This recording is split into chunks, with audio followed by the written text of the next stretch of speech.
Hi everyone, welcome back and happy Sunday.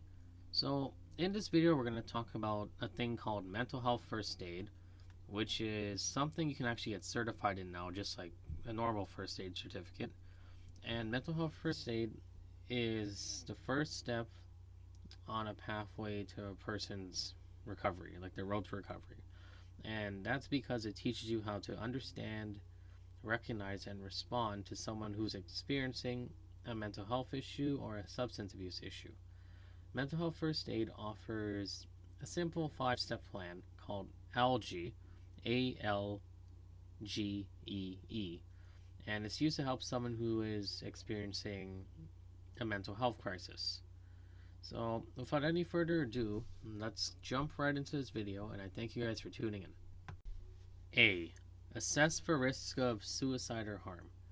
So, with this one, basically, when someone's going through a mental health crisis, like severe depression, they're having anxiety attack, panic attack, and they're not thinking straight, they can't control themselves.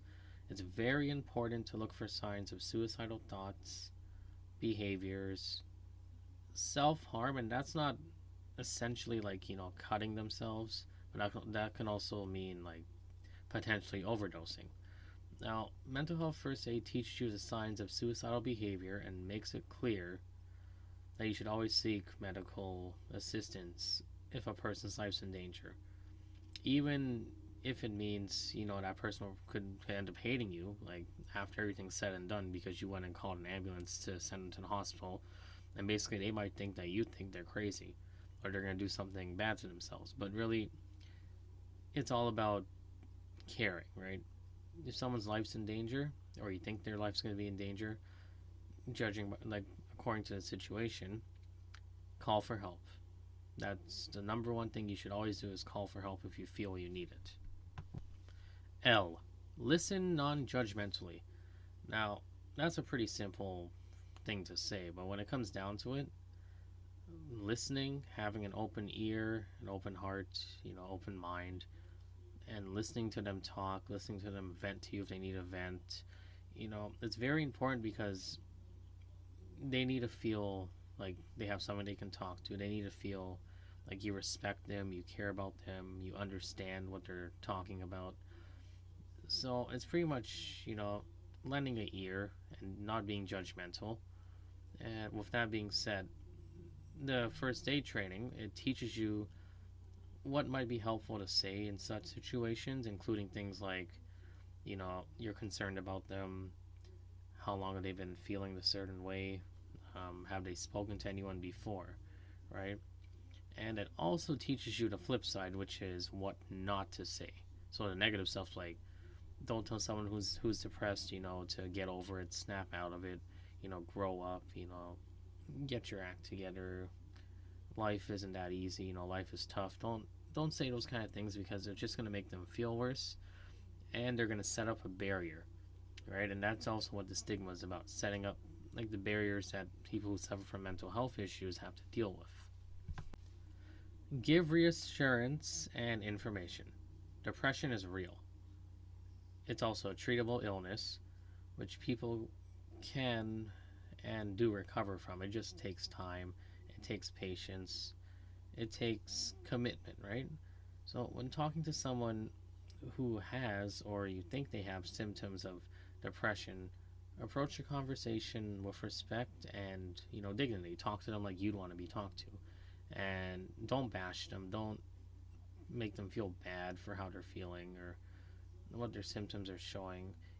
Mental health first aid, it does include information and resources, pretty much like you're educating yourself on what you should do if you think someone is suffering from a mental health condition, and how you should approach it without sounding mean or sounding like a way you don't want to be, like a way you don't want to portray yourself. So remember, just give reassurance, try and stay positive with them, maybe lighten up their mood, and help them if they need help to go to therapy or find someone who can talk to them. It's the little things that count. And that also goes into the next point. E. Encourage appropriate professional help. So that one's kind of pretty much self-explanatory. Encourage them to go seek help. If you need to, go with them to to see a counselor, to see like that first psychiatrist or psychologist session. Go sit in the waiting room. You're not supposed to go in, right, unless they give consent. But that's if you feel comfortable, right? That's a different story. But encourage appropriate help and help them get there. So that means like any medications, if they're short on money and they need to get them, they're recommended to get medications. Help them out if it's not going to burden you. In the long run, it'll make you feel better because you're helping someone get the help they need. Always be supportive, always be kind, and treat them with respect again, because in the long run, they'll remember all the stuff you've done to help them get better and get where they are after everything is said and done, and they have their mental health issues at bay and they can actually start to function again as a normal person.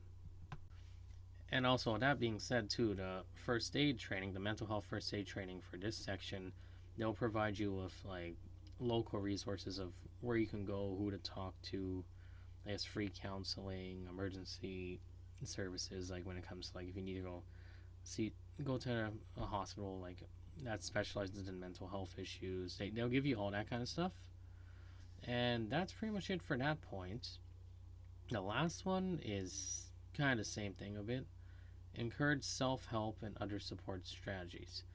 So with this one, and people who suffer from depression, they can contribute to their own recovery and wellness by reaching out to support from family, friends, maybe going to church, different things. And it does help if you have someone to talk to, even like peer support workers, which is like, it's just people around your age who've dealt with the same things you have and they're willing to talk to other people related to them in that sense, age and maybe same gender, etc., right? They're more of like basically friend support workers. If you don't really have friends to talk to, those guys help too. And they can help with self-help strategies that include exercise, relaxation. Exercise does help because you release serotonin when you exercise, so you jog, you can do running, you can do, I guess, workout if you want to. That's if you're in the mood. Don't overwork yourself. Breathing exercises help too, and I'll also leave a link for a good breathing exercise in the description below. There's also self-help books, self-help strategies. Audiobooks are pretty good too. I listen to a lot of them. And a variety of apps. I'm not really sure which apps I can recommend. I'll look through the ones I have, and then I'll leave those in the description too if you are interested. So basically, that's really it. Encourage them to get more than just professional help. Get personal help, like from friends and family, church, self-help. Like pretty much help them help themselves. And the mental health first aid helps you identify sources of where they can go for support and practice offering support to the person you're helping. So when you learn ALGEE, you can be the difference for a family member, friend, colleague, maybe some stranger on the street that you've connected with. Pretty much anyone who's suffering from a mental health issue. And, take that step. You never know whose life you can change and how much of an impact you can make. And without any further ado, I think that's it for this video. And just remember, you can get certified in this. I will leave links for that below. Like if you're in Toronto, I'll leave a couple links. I'm not sure other places, but I'll just leave links for like my local viewers. They'll do some research or other places you can do some online certifications. But yes, thank you guys for tuning into this video, and I look forward to seeing you in the next one. Later, guys.